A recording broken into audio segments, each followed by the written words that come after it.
आज के मनन में एक बार फिर से आप सबका हार्दिक स्वागत करता हूं। मैं हूं भाई अजीत होरो। मित्र, आशा है कि आप दैनिक मनन को लगातार एंजॉय कर रहे हैं। आज हम एक ऐसे विषय पर बात करने जा रहे हैं जिसमें सबसे ज्यादा दुविधा या कंफ्यूजन का सामना करना पड़ता है हमें। सवाल ये है कि हम कैसे जानें कि किस प्रकार के लोगों से हमें थोड़ा अलग रहना है, या हम कैसे जानें कि किस प्रकार के लोगों की संगति छोड़ देनी है। हम कई बार दुविधा में पड़ जाते हैं कि क्या हमें किसी संबंध को बनाए रखना है या विच्छेद करना है। हमारे मन में कई बार कुछ विचार और भी आते हैं कि परमेश्वर वास्तव में क्या चाहता है, कि उसकी इच्छा क्या है। हम किसी संबंध में बने रहें, किसी मित्रता में बने रहें, या उससे अलग हो जाएं। तो मित्र, आज इससे पहले कि मनन में आगे चलें, पहले एक बात नोट कर लीजिए कि आज का मनन सभी रिश्तों में लागू नहीं होता, खास करके वैवाहिक रिश्तों में। मैं एक जनरल बात कह रहा हूं, तोड़ फोड़ इस मनन का उद्देश्य कतई नहीं है। तो आज का हमारा आधार पद होगा जिस पर हम मनन करेंगे, रोमियो 12 और उसका दूसरा पद। यह लिखा है, तुम्हारी बुद्धि के नए हो जाने से तुम्हारा चाल चलन भी बदलता जाए, जिससे तुम परमेश्वर की सिद्ध इच्छा अनुभव से मालूम करते रहो। मित्र, ये वचन बहुत ही गहरा और गंभीर संदेश देता है, और वो ये कि परमेश्वर की इच्छा को मालूम करने का सबसे सशक्त माध्यम है हमारा अनुभव। लेकिन लिखा है, बुद्धि नहीं होने से तुम्हारा चाल चलन बदलता जाए, और तब अपने अनुभव से तुम परमेश्वर की इच्छा को मालूम करो। यानी मात्र अनुभव काम नहीं करेगा, चाल चलन भी लगातार बदलना चाहिए। तब हम अपने अनुभव से परमेश्वर की इच्छा को जान सकते हैं। याद रखिए, बहुत बार हम किसी बात को निश्चित करने के लिए कुछ चिन्ह रखते हैं कि यदि ऐसा होगा तो वैसा हो जाएगा। लेकिन मित्र, इस विधि में कई बार धोखा खाने की भी संभावना रहती है, क्योंकि शैतान भी उतना ही एक्टिव है। मैं थोड़ा मजाकिया उदाहरण देता हूं, हल्का सा मजाक है। मान लिया कि कोई चिन्ह रखे, यदि वो आज लाल कपड़ा पहनकर आएगी तो मैं मान लूंगा कि वह मुझसे प्रेम करती है। अरे अरे, ऐसा तो संयोग भी हो सकता है ना, ऐसा संयोग भी हो सकता है। ऐसा सोचना भी, मित्र, मैं कहना चाहता हूं, मूर्खता और बकवास है। खास तौर से अपने जवान श्रोता मित्रों से मैं ये कहना चाहता हूं। मैं नहीं कहता कि परमेश्वर चिन्ह नहीं देता, चिन्ह देता है वो। लेकिन फिर भी मेरी सलाह यह है कि वचन और अनुभव पर निर्भर करना सबसे प्रभावी माध्यम है ये निर्धारित करने का कि परमेश्वर की इच्छा हमारे जीवन से क्या है, या किसी के साथ हम संबंध या संगति में रहें या न रहें। तो आज हम 6 ऐसी बातों की चर्चा करेंगे जो यदि आपको किसी में दिखने लगे तो संगति छोड़ने या उसे सीमित करने से बिल्कुल मत हिचकिचाइए। दोबारा कहूंगा, आज हम 5 ऐसी बातों की चर्चा करेंगे जो यदि आपको किसी में दिखने लगे तो उसकी संगति छोड़ने या उस संगति को सीमित करने से बिल्कुल मत हिचकिचाइए। तो सबसे पहली बात, ऐसे जन से दूर रहना ही अच्छा है जो बार बार झूठ बोले, बार बार, और आदतन गलत काम करे। मित्र, रिश्तों की बुनियाद ईमानदारी और सच्चाई पर टिकी होती है। झूठ की बुनियाद लंबी नहीं टिकती। देखिए, थोड़ा बहुत झूठ सभी बोलते हैं, लेकिन कुछ ऐसे लोग भी हैं जो झूठ ही बोलते हैं। यानी जहां झूठ बोलने की कोई जरूरत नहीं है या जहां झूठ बोलने से कोई लाभ नहीं है, वहां भी झूठ बोलते हैं। ऐसे लोगों को लत लग जाती है झूठ बोलने की। मित्र, झूठ बोलना सिर्फ झूठ बोलना ही नहीं है, किसी बात को बहुत बढ़ा चढ़ाकर या कम बखान करना भी झूठ है। यूहन्ना 4 और उसके 44 में लिखा है, शैतान सब झूठ का पिता है और वह स्वभाव से ही झूठ बोलता है।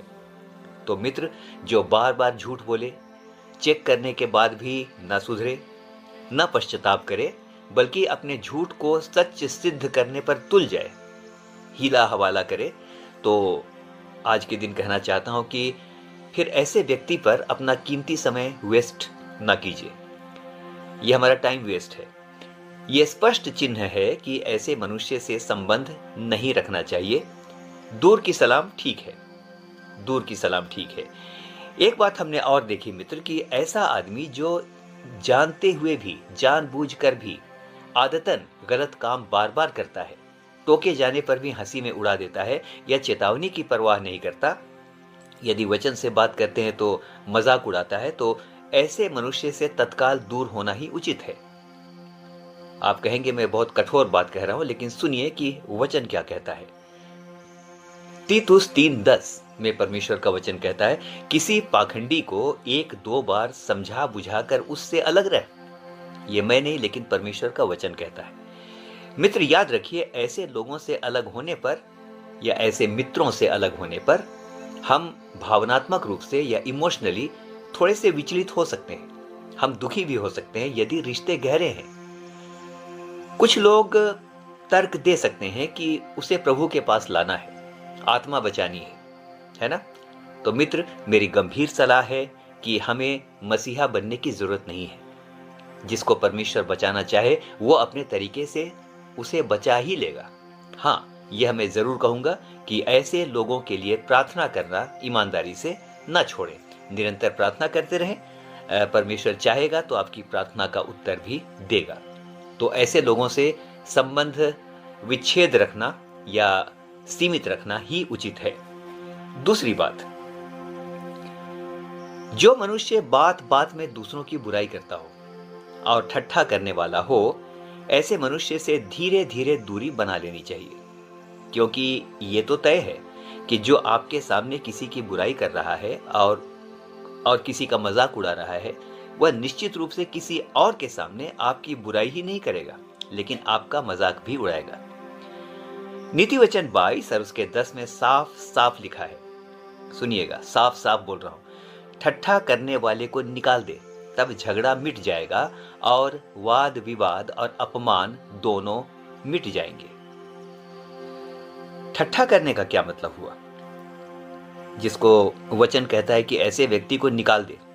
ठट्ठा करने का मतलब हुआ, कोई भी व्यक्ति यदि किसी बात को भद्दे और व्यंग्यात्मक ढंग से मजाक बनाकर पेश करे या किसी का चरित्र हनन वो मजाक मजाक में करे, ही ठीठी करे या चिकनी चुपड़ी बात करे, कानाफूसी करे या कान में फुसफुसाए, तो ये बातें ठट्ठा की बातें मानी जाती हैं। ऐसे लोगों की संगति से मित्र आपको कुछ नहीं मिलने वाला। उल्टे ऐसे लोग आपका बहुमूल्य समय जो प्रभु ने अनुग्रह से दिया है बर्बाद करते हैं। बुराई से खुद तो प्रदूषित है ही, आपको भी प्रदूषित कर देंगे। ऐसे लोगों के लिए नीति वचन 4 और उसके 16 में देखिए वचन क्या कहता है। यहां लिखा है, दुष्ट लोग जब तक बुराई न कर लें तब तक उन्हें नींद नहीं आती। तो उन्हें तो नींद नहीं आती है, तो इसलिए ना ऐसे लोग चैन से सोने देते हैं और ना खुद चैन से सोते हैं। ऐसे लोगों को अपने जीवन से ज्यादा दिलचस्पी दूसरों के जीवन में है। वे कुरेद कुरेद कर बात निकालते हैं और यहाँ की बात वहां प्रसारित करते हैं। तो यह साफ संकेत है कि आप ऐसी संगति या ऐसे लोगों का साथ छोड़ दें, क्योंकि उससे समय भी नष्ट होता है और मन की शांति नहीं रहती। आइए अब देखते हैं तीसरी बात। वो तीसरी बात कौन सी है जो हमें संकेत देती है कि संबंध कुछ काट ही लें तो अच्छा है या थोड़ा सीमित कर लें तो अच्छा है। तो ऐसे लोगों से संबंध काट लेना ही अच्छा है जो आपको कुछ नहीं या महत्वहीन समझते हैं और आप पर अपना उपकार और अपना श्रेष्ठ होना जताते हैं। ऐसे लोग कहेंगे, अरे हम ही हैं जिसने तुम्हें यहां तक पहुंचाया, हम ना होते तो तुम्हारी क्या औकात थी, तुम जो कुछ भी हो ना हमारी वजह से हो, समझे। मित्र, एक बड़ा गंभीर पद आपके लिए मैं पढ़ता हूं। ऐसे लोगों के लिए बड़ा गंभीर पद है और ये पद है ऐसे लोगों के लिए है जो अपना एहसान जताते हैं। नीति वचन 20 और उसके 6 में वचन कहता है, बहुत से मनुष्य अपनी कृपा का प्रचार करते हैं। सुनिएगा, बड़ा अच्छा है। बहुत से मनुष्य अपनी कृपा का प्रचार करते हैं, लेकिन सच्चा पुरुष कौन पा सकता है? मित्र, ये सवाल है, सच्चा पुरुष कौन पा सकता है? मित्र, ऐसे लोग जो अपना एहसान बात बात में जताते हैं, अगर आप लगातार उन्हीं की सुनते रहें तो एक दिन सीरियसली आप स्वयं महसूस करने लगेंगे कि मैं सच में निकृष्ट, भिखारी और किसी काम का नहीं हूं, क्योंकि आप लगातार नकारात्मक बातों को सुन रहे हैं। सबसे बुरी बात तो यह है कि ऐसे लोग सिर्फ आपको ही नहीं कहते, लेकिन 4 और लोगों को बुलाकर बताते हैं कि हमने उस पर या उन पर हमने कितना बड़ा एहसान किया है। मित्र, ध्यान दीजिएगा, जो सच्चा व्यक्ति होगा वह चाहे कितनी भी आपकी मदद कर दे, मुंह से और दिल से आपके सामने कभी नहीं जताएगा, क्योंकि वो आपसे प्रेम करता है। ठीक है कि किसी ने भलाई की है, लेकिन यदि उसी बात को वो बार बार जताता और गाता रहे तो इसका महत्व कम हो जाता है। सुनिएगा बहुत ध्यान से, फिर से बोलता हूं, सुनिएगा बहुत ध्यान से। बड़ा वही है जो दूसरों को छोटा महसूस ना होने दे। तो उससे क्या संबंध रखना जो बात बात में आपको तुच्छ साबित करता रहे, प्रोत्साहन का एक शब्द ना बोले और आपकी पहचान को ही प्रतिदिन लगातार कुचलता रहे। तो अच्छा है कि ऐसे लोगों से अलग हो जाइए। अलग का अर्थ संगति ना ही रखें तो अच्छा है। हाँ, इतना जरूर है कि यदि किसी ने भलाई की है तो आपका हृदय हमेशा ऐसे लोगों के लिए धन्यवादी बना रहे। इस बात को परमेश्वर पसंद करता है।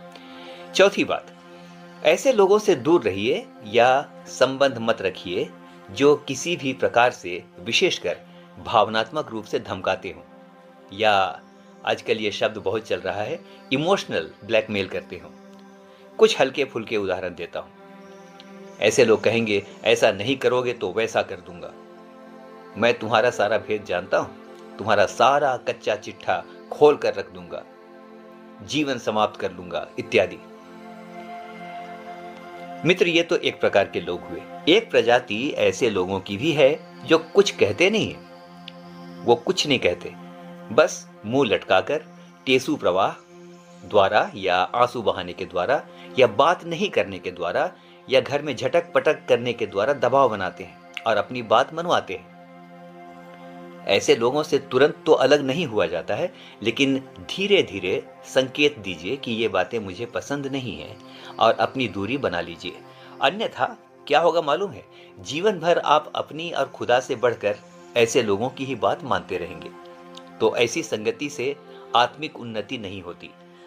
तो कोई भी संगति जिससे आत्मिक उन्नति न होती हो और जो आपको आत्मिकता से दूर करती हो, नकारात्मक करती हो, उन बातों से अलग होना ही अच्छा है। अंतिम बात, ये बेहद बेहद जरूरी बात है और इस समय सुनिएगा, ये बेहद जरूरी बात है। उन लोगों से कोविड के संक्रमण की तरह बचिए जो चिकनी चुपड़ी बातें करते और वजह बेवजह आपकी तारीफ करते हैं या द्विअर्थी भाषा में बात करते हैं, ड्यूअल लैंग्वेज, है ना। बचना चाहिए जो चिकनी चुपड़ी बातें करते और बेवजह आपकी तारीफ करते हैं, बचिए। मित्र, आपको पता है कि आपने किसी काम को उच्च स्तर का नहीं किया है या आपने बहुत अच्छा किसी काम को नहीं किया है, आपको पता है, लेकिन ऐसे तारीफ करने वाले कहेंगे कि मान्यवर, इतना बढ़िया काम तो आपके अलावा दुनिया में कोई कर ही नहीं सकता था। ऐसे लोग कहेंगे, अरे आपकी सुंदरता के आगे तो चांद भी पानी भरे। एक बात हमें हमेशा याद रखनी चाहिए मित्र, ऐसे लोग कहेंगे कि आप जैसा कोई नहीं, लेकिन एक बात हमें हमेशा याद रखनी चाहिए, हम आप जैसे हजारों मिल जाएंगे, बस यीशु मसीह जैसा हमारे लिए कोई और नहीं है। नीति वचन 29:4 और 5 में इस प्रकार से लिखा है ऐसे लोगों के लिए जो बेवजह तारीफ करते हैं या चापलूसी करते हैं। तो क्या लिखा है देखिए, नीति वचन 29 उसका 4-5 लिखा है, चिकनी चुपड़ी बात करने वाला विनाश को लाता है और जो किसी से चिकनी चुपड़ी बातें करता है वह उसके पैरों के लिए जाल लगाता है। जाल। तो तथ्य यह है मित्र कि ऐसे लोगों के मन में वास्तव में कपट होता है और वे किसी निहित स्वार्थ को साधना चाहते हैं। नीति वचन 23 और उसके 7 में ऐसे लोगों के लिए कहा गया है, ऐसा लिखा है, मैं पढ़ता हूं, वो कहता तो है खा पी, परंतु उसका मन तुझसे लगा नहीं। मित्र, ऐसे लोगों को नम्रता से बता देना चाहिए कि यदि तुम मुझ नाशमान मनुष्य की तारीफ से ज्यादा प्रभु की इतनी तारीफ करते तो आज यहां नहीं होते कि तुम्हें चापलूसी करने की नौबत आती। तो मित्र, आज हमने 5 प्रकार के, विशेष रूप से 5 प्रकार के लोगों के बारे में बातचीत की जिनसे जहाँ तक संभव हो दूरी बना के रखें, सामाजिक दूरी बना करके रखें। संक्रमण से बचना चाहिए, सामाजिक दूरी बना करके रखें और जहाँ तक हो सके ऐसी संगतियों से अपने आप को दूर रखें। आपके आत्मिक विकास के लिए, आपकी आत्मिक उन्नति के लिए इन बातों के द्वारा आपको लगातार आशीष मिलेगी यदि इन बातों का आप अनुपालन करें। परमेश्वर हम में से हर एक को बहुतायत के साथ आशीष दे। आमीन और फिर से आमीन। एक बार फिर से कहता हूं कि लगातार सुनते रहें, संदेश को शेयर करते रहें, मित्रों के साथ भी इसे शेयर करें। तो प्रभु बहुत बहुत आशीष दे। आमीन। एक बार फिर से आमीन।